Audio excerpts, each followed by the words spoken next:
بسم الله والصلاة والسلام على رسول الله. ازيكم حبايب قلبي؟ عاملين ايه؟ يا رب تكونوا بخير. بصوا بقى النهارده كده مفيش وصفات، مفيش اكل، مفيش اي حاجه من الحاجات دي. يا جماعه بصوا، ده بيت والدي، دي اوضتنا في بيت والدي. الاوضه دي احنا حرفيا بقالنا دي زادي عن 9 شهور ما دخلناهاش. تراب تراب في كل حته. طبعا اول ما دخلنا كده في قرآن اشتغل. وطبعا بصوا بقى انا بوريكم هنا كمية التراب اللي موجودة في كل حتة، كل حتة فيها تراب. ده كوبايات حتى بصوا فيها نسينا فيها شاي. وهنا بصوا بتاع السكر فيه عليه تراب. كل حاجة تراب تراب تراب انتوا ماشيين كده. طبعا ده كله اتزعف، ده كله اتظبط. دي مريومة بنت اختي. بص بقى هنا. قلت بقى اشيل كل حاجه. طبعا ده بيت عيله، يعني عيال رايحه وعيال جايه وعيال داخله. الدنيا بتبقى ايه هيصه فيه. دي اوضه يا جماعه بتلمنا انا واخواتي كلنا، يعني ربنا يديمها يا رب كده وما نتحرمش من دخلتها ابدا يا رب. عندكم هنا بقى ايه؟ اول حاجه شلت الفرش، سميت الله كده ولميت الفرش. كان كل اللي رايح واللي جاي يشتغل والله معايا. ربنا يجازيهم خير يا رب. ومرات اخويا هي اللي بتصورني. فطبعا التصوير يعني هيبقى ايه، طبعا مش ثابت في مكان معين. وهتلاقوا بقى ايه وانت رايحه وانت جايه كده. اللي هو اسمها ايه، ملصقات. ملصقات عشان كنت بظهر كتير. فاللهم صل على النبي كده. نبتدي بقى ايه؟ قلت اول حاجه اروق عملت السرير علشان في حاجات على الارض شلتها حطيتها على السرير. هنا بقى برضو بعمل بنفض بقى الشباك تنفيضة كويسة. كان عليه كمية تراب رهيبة. شايفين التراب اللي بيطير ده. التراب كان مبهدل الدنيا خالص بصراحة يا جماعة. بصراحة المكان لما بيتهجرش فترة طويلة بيبقى بصراحة، يعني بيبقى شوية كده تحسوا بخنقة كده، بس مع القرآن والتنظيف سبحان الله، والله النظافة من الإيمان فعلا والله. فبصوا يا جماعة كمية التراب اللي على التلفزيون هنا. بصوا التلفزيون الصغنن ده بتاع أختي، جابته عشان اوقات العيال ايه في الشتا دوت بيتلموا كده واحنا قاعدين يتفرجوا على كرتون مش عارف ايه.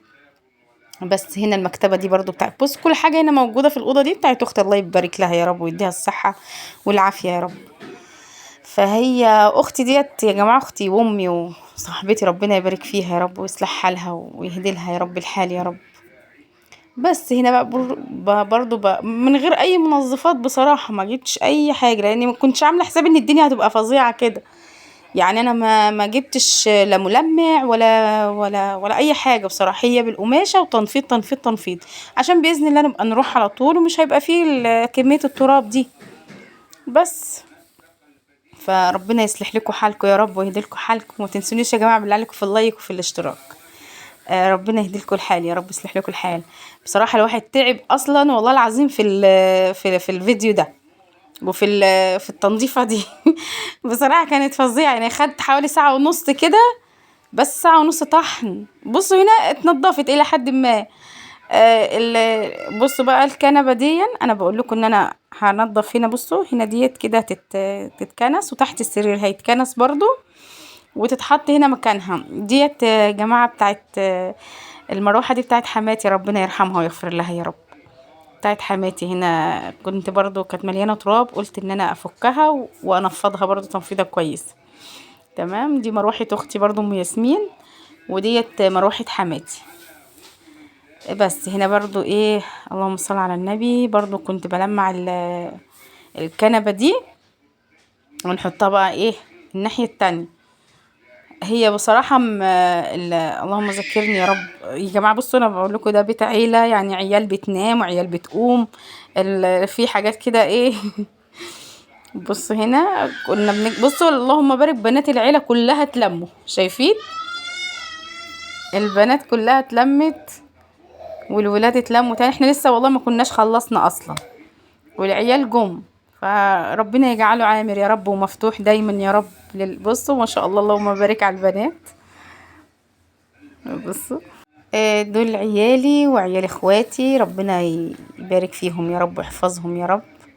ماشي. بس هنا انا بقول لكم بقى ان انا ازعفت وحتى الصورة ديت برضو لمعتها كده، والارضية برضو كنستها، بس برضو ما عرفتش امسحها عشان العيال. فالمرة الجاية ان شاء الله باذن الله نبقى رايحة على اساس ان انا ايه همسحها. بصوا هنا ام ياسمين هتعمل لنا كوبايتين شاي بقى. بصوا هنا انا عملت السرير فرشته، وبس هنا بقى ايه معرفتش برضو والله ان انا امسح الارضية. ان شاء الله المرة الجاية نروح ونمسحها مع بعض. السلام عليكم ورحمة الله.